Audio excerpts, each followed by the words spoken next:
दुसरा दिवस चालू आहे आणि आपण आता आहोत हरियाणामध्ये. आपण रात्री चला राजस्थान क्रॉस केला आहे. रात्री 11 वाजता माउंट आबूमध्ये होतो. माउंट आबूमधून आत्ता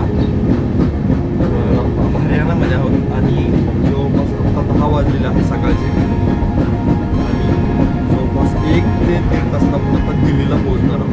आपलं पहिलं राज्य होतं जे आपलं महाराष्ट्र, दुसरं राज्य गुजरात, तिसरं राज्य राजस्थान, चौथं राज्य हरियाणा आणि 5वं राज्य हे दिल्ली. असे 5 राज्य क्रॉस करून ही ट्रेन आलेली आहे आणि आपण आता जवळपास 1 तासाभरातच आपण आता दिल्लीला पोहोचणार आहोत. तर जो हा सगळा परिसर आहे तो हरियाणाचा आहे. ही हरियाणाची शेती आणि हे हरियाणाचे लोक.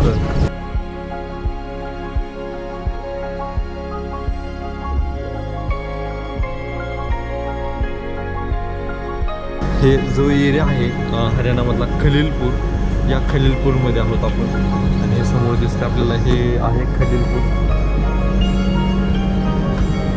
आत्ताचा जवळपास सकाळचा एकदम फ्रेश वगैरे झालेला आहोत. आपल्याला इथे वॉशरूमची सोय आहे. सगळ्या गोष्टी आपल्याला इथे सुखसुविधा भेटतात. एवढ्या चांगल्या हायजीनमध्ये नाही पण त्यातल्या त्यात चांगल्या गोष्टी भेटतात असं काय म्हणायला हरकत नाही. इथं आल्यानंतर आपल्या इथं वॉश बेसिन भेटतं आणि वॉश बेसिनच्या समोरच इथे एक इंडियन टॉयलेट येतं, वेस्टर्न टॉयलेट आणि इथं आपलं डस्टबिन. अशा प्रकारची सोय जी आपल्याला आहेत आपल्या ट्रेनमध्ये भेटते. ट्रेनमधून आतमध्ये जाऊया, आतमध्ये बघूया काय काय भेटतं. आतमध्ये आल्यानंतर असं एक कंपार्टमेंट असतं जवळपास 6 लोकांचं, 3 आणि 6 लोकांचं आणि त्या कंपनीबरोबरच आपल्याला इथे एक चार्जिंगचा पॉईंट, USB-साठी पॉईंट, लाईटिंगसाठी पॉईंट आणि एक उशी, एक पांघरायला आणि एक बेडशीट अशा प्रकारची इथं सुखसुविधा असते. आणि फुल AC असं म्हणू शकतो, जे सगळे आपली फॅमिली मिळून सगळे इथे प्रवास करत असतात. अच्छा, आपला प्रवास कसा असणार आहे पूर्ण या ट्रिपमधला? दिल्लीला उतरणार, दिल्ली रेल्वे स्टेशनला. तिथून आपण एक 32 सीटर गाडी असणार आपली ड्रायव्हर. तिथून आपण हरिद्वारला पोहोचणार. मॅक्झिमम आपण 7 ते 8 वाजेपर्यंत संध्याकाळी पोहोचू. त्यानंतर आपल्या प्रत्येकाला आपल्या रूम भेटेल हॉटेलमध्ये. त्या रूममध्ये जाऊन आपण फ्रेश होणार आहे. नाईट जेवण करणार, आपण डिनर करणार आणि आराम करणार. दुसऱ्या दिवशी आपला प्रवास असा असणार. त्यानंतर हरिद्वारला आपण सकाळी फ्रेश होतो, गंगाच काढणार. आपले जे पापा इथे धुवायला जाणार आपण.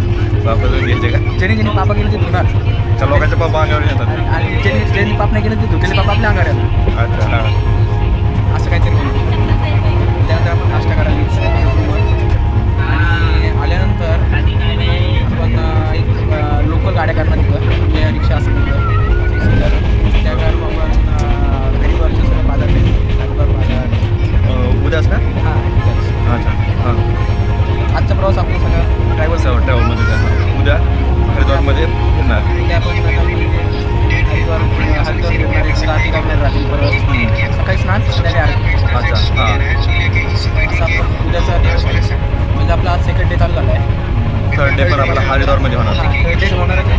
तर सगळ्यांनी आमच्या यूट्यूब चॅनलला लाईक करा. हा अक्षय जाधव माउंटन मराठी, याला लाईक सगळ्यांना करा. माहिती आहे. कराच ना. हां, बरोबर. हां, तू मोटिवेट करतोय. हां हां. जय महाराष्ट्र. जय महाराष्ट्र. ट्रेन ॲप्लिकेशन आहे, आपण त्याच्यावर चेक करू आपण कुठे आता सध्या.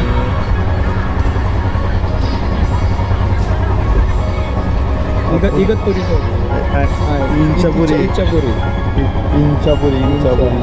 इंचापुरीचं पुढचं स्टेशन कुठे? गुरगाव. नाही, लास्ट गुरगाव आपलं गुरगाव. आता पटोडी रोड. पटोडी रोडच्या जवळ आहोत. आपण जवळपास आपण 1376 किलोमीटर प्रवास केला. 1376. आपला टोटल प्रवास किती आहे? टोटल आपला प्रवास आहे 1433. 1433 मधून 1376 म्हणजे जवळपास आपला आता 50 किलोमीटरच्या आसपास आपल्याला आता प्रवास राहिलेला आहे ट्रेनचा. आणि 2च मोठे आता स्टेशन आहेत. एक तर गुडगाव आणि दुसरं दिल्ली कांग आणि तिसरं आपलं दिल्ली सारा रोहिला. आपल्याला इथं उतरायचं ना, दिल्ली सारा रोहिलाला. तर ओके, आपण इथं उतरून आपला जो प्रवास आहे तो पुढचा करणार आहोत.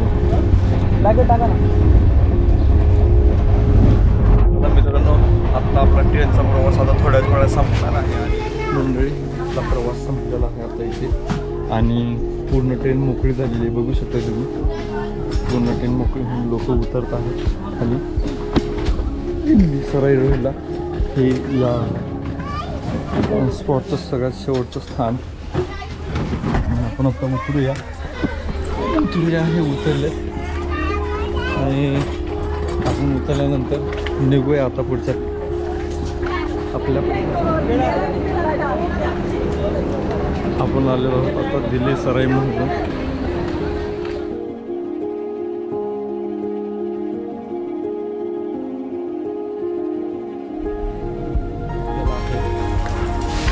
दिल्लीची हवा खूपच गरम आहे, खूप बेकार आहे.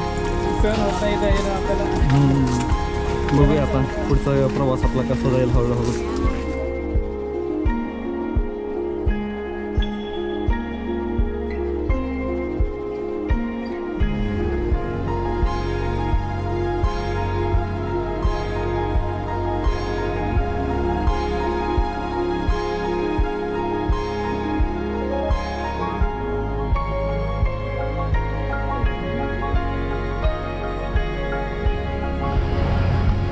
नमस्कार मंडळी, आपण आता आहोत सुखदेव धाबा. हा आहे सुखदेव धाबा. आपण आतमधलं जे पाहिलेच आहे आणि तुम्ही बघू शकता आपल्या साईडचा परिसर. जेवणाच्या क्वालिटीबद्दल जर बोलायचं झालं तर जेवणाची क्वालिटी ही खूप चांगली आहे असं म्हणायला काय हरकत नाही. जे आपले महाराष्ट्रातून आणि मुंबई पुण्यातून किंवा महाराष्ट्रातून कुठल्याही परिसरातून येत असेल त्यांनी तिथं जेवायला आल्यानंतर काय हरकत नाही असं काही म्हणायला काय हरकत नाही. आणि हॉटेलसुद्धा चांगलं आहे, म्हणजे चांगल्या परिस्थितीत म्हणू शकतो. जेवणाची क्वालिटीसुद्धा चांगली आहे. आपल्या आज महाराष्ट्रात जसं खायला भेटतं त्याप्रमाणे सगळं जेवणाचं आहे. जेवणाची क्वालिटी कशी होती? एक नंबर. म्हणजे महाराष्ट्रातून वगैरे कोणी येणार असेल तर इथं थांबायला काय हरकत नाही. आणि रेट पण असे व्यवस्थित आहेत. हो एकदम आणि थाळी सिस्टीम पण येतं. हां, वेगवेगळ्या भाज्या आहेत, पण आम्ही 2 भाज्या आणि रोटी निवडली आणि त्याच्यानंतर मी राईस आणि नेहमीप्रमाणे दाल तडका घेतला. हां, त्याच्याप्रमाणे आम्ही आता जेवण करून अतिशय जवळपास 7 जण जवळपास 1,500 बिल आलेलं आहे. आणि 1,500 बिलातच सगळ्यांचे पोट फुल झालेलं आहे. ही जी बिस्लरी बघताय ना, ही बिस्लरी आपल्या मुंबईमधून येते पाण्याची. याचं जे मॅन्युफॅक्चरिंग आहे इथं दाखवलं आहे बघा. हे बघा इथं अंधेरी ईस्ट मुंबई महाराष्ट्र. इथे मुंबईसाठी आम्ही आलेले आहे. आणि मंडळी आपलं जेवण होऊन आपण बाहेर निघालेलो आहोत. चाललेलो आहोत 4 चाकीच्या दिशेने. आणि हे सुखदेव ढाबा तुम्ही नक्कीच इथे येऊ शकता. आणि हे हरिद्वारला जे दिल्लीहून हरिद्वारला जाण्याचा रस्ता आहे त्याच्यावर तुम्हाला लागेल. त्याचं लोकेशनसुद्धा तुम्हाला देण्याचा प्रयत्न करेल, जेणेकरून तुम्हाला मग ऑन द वे सर्च करायची गरज पडणार नाही. इथंच तू बघू शकता हे सुखदेव धाबा असं लोकेशन आहे. आणि इथंच हायवेसुद्धा आहे.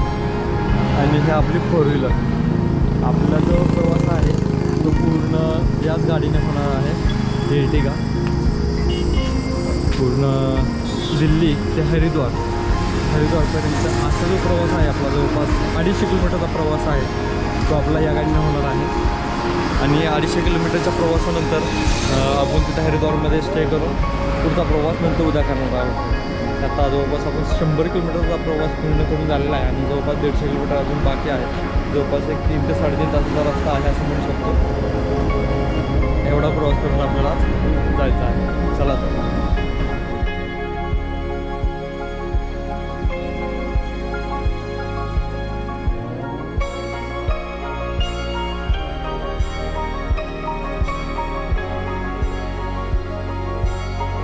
आपल्याला जेवणाची अशी सोय केलेली आहे आणि आपण घेऊया जेवण.